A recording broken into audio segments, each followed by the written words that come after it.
Fala, nação atleticana, eu nem vou perguntar se tá tudo bem com vocês. O meu nome é Luiz, sejam bem-vindos ao canal Palavra do Atleticano. E no vídeo dessa quarta-feira nós vamos falar do empate entre Botafogo e Atlético Paranaense em partida válida pelo Campeonato Brasileiro. Então fiquem comigo que logo depois da vinheta a gente volta para falar sobre tudo o que aconteceu nesse confronto.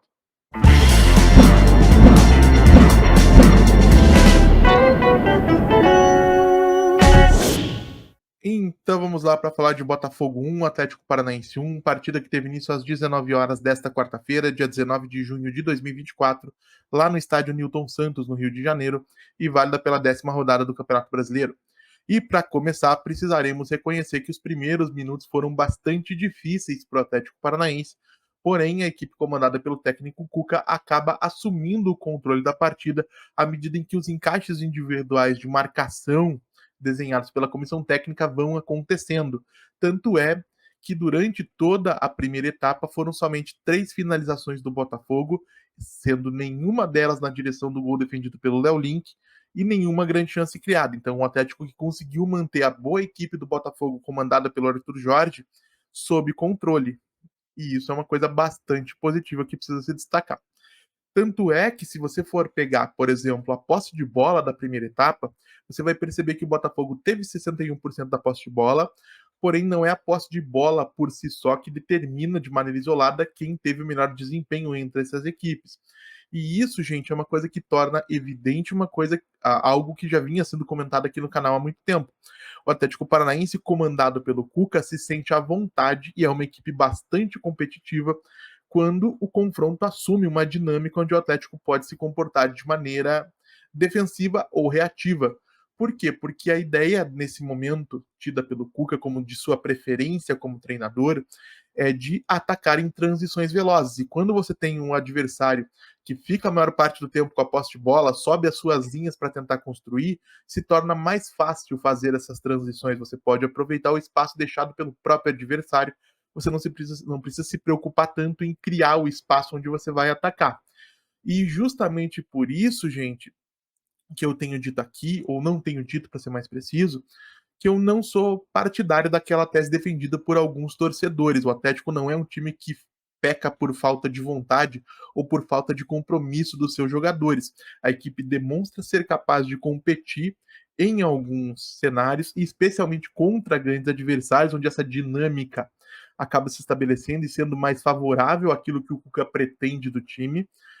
Porém, é claro que a gente acaba precisando diversificar e criar alternativas, porque para sonhar com uma grande campanha no Campeonato Brasileiro, e o Atlético nesse momento está no batalhão de cima, né, no pelotão de cima na tabela de classificação, o time vai precisar, em algum momento, desenvolver maneiras de enfrentar adversários tecnicamente inferiores e que vão se comportar de maneira defensiva, porque, gente, é natural, se você está entre os líderes, está entre os primeiros colocados na tabela, muita gente, quando for te enfrentar, especialmente fora de casa, vai assumir de maneira voluntária uma postura mais defensiva e vai caber a você, como time tecnicamente mais dominante, como equipe mais qualificada, romper essas barreiras defensivas.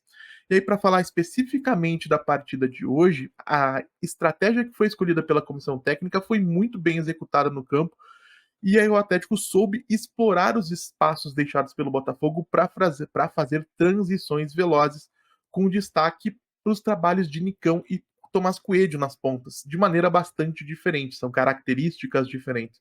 O Nicão é o jogador do controle, da temporização, que vai é, controlar a bola, sustentar a primeira pressão, permitir que a equipe avance no gramado e dar sequência no jogo, muitas vezes inclusive invertendo a posse de lado, uma jogada ou uma ferramenta que acaba criando espaços importantes. E o Coelho, do outro lado, oferecendo aquilo que ele sabe fazer de melhor: intensidade, velocidade, agressividade. Um jogador que, quando bem explorado, quando a equipe conta com ele para oferecer aquilo que ele de fato é capaz de oferecer, que são essas questões que eu acabei de mencionar, é um jogador bastante útil, assim como o Canóbio, assim como também o Julimar pode ser útil em alguns contextos específicos, o que não torna nenhum deles um craque. E o Coelho hoje soube encontrar o Gonzalo Mastani com um bom cruzamento de perna direita vindo do lado esquerdo do campo em condições de vencer o goleiro John, bom goleiro John do Botafogo, né, que foi formado, acho que pelas categorias de base do Santos, e que acabou colocando o Atlético em vantagem no marcador de maneira bastante merecida.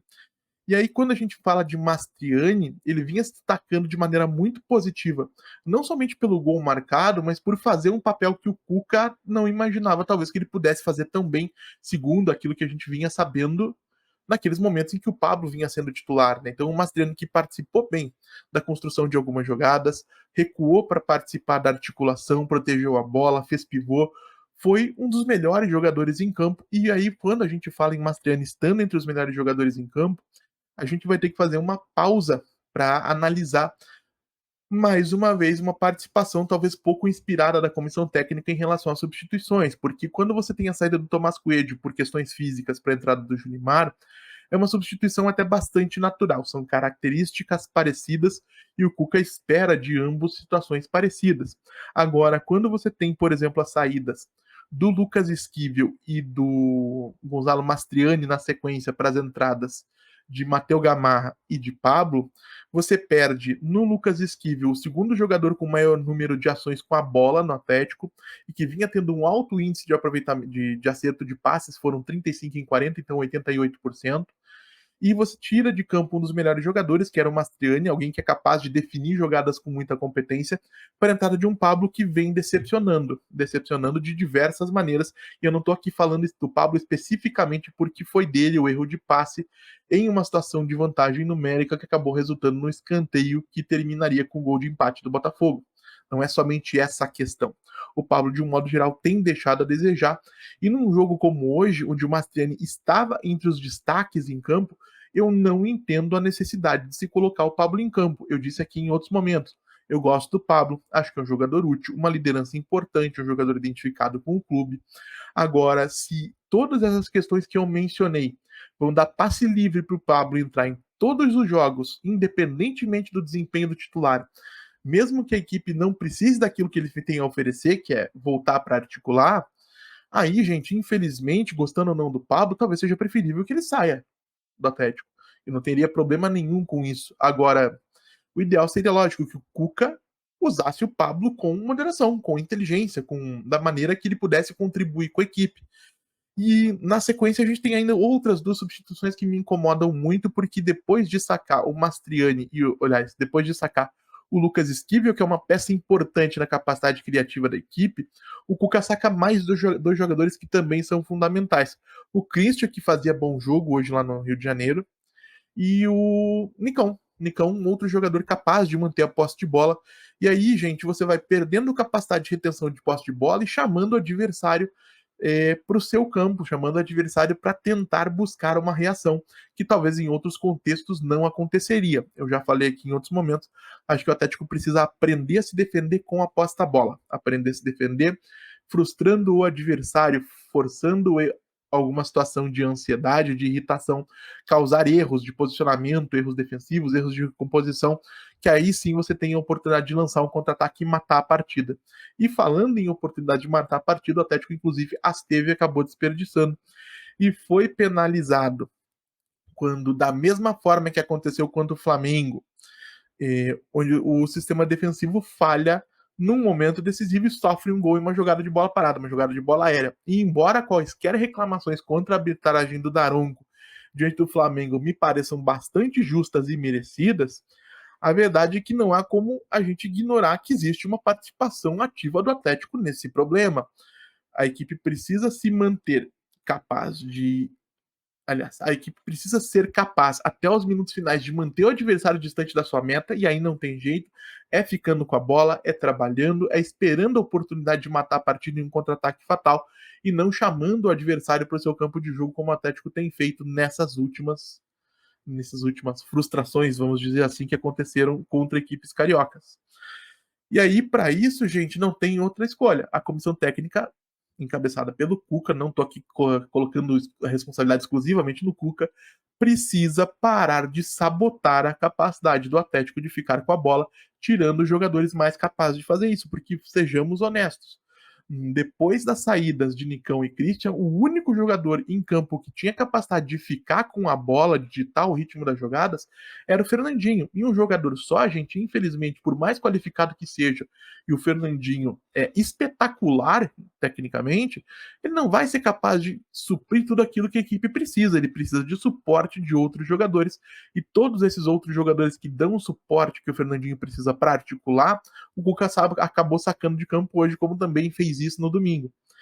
E aí, é, além dessa questão de ficar mais com a bola, de prender a bola, de esperar o tempo, de deixar o tempo passar com a bola nos pés, a gente precisa evoluir também a questão da defesa das bolas paradas aéreas, porque mais uma vez custou muito caro. E 4 pontos, como aconteceu contra o Flamengo e contra o Botafogo, podem ser a diferença entre você ser campeão e ser um time que vai para a Libertadores, entre ser um time que vai para a Libertadores e ser um time que vai para a pré-Libertadores, o Atlético precisa parar de desperdiçar pontos importantes em contextos tão favoráveis quanto esses que a gente teve hoje e no último final de semana.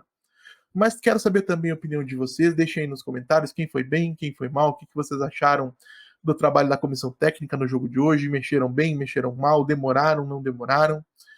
Deixem aí nos comentários, como sempre digo aqui, eu todos respondo todos. E se você está chegando agora, vou pedir que você deixe seu like, se inscreva no canal, compartilhe conteúdo em redes sociais. A gente volta a falar do Atlético Paranaense amanhã aqui no canal Palavra do Atleticano. Muito obrigado mais uma vez pela atenção de todos e até a próxima.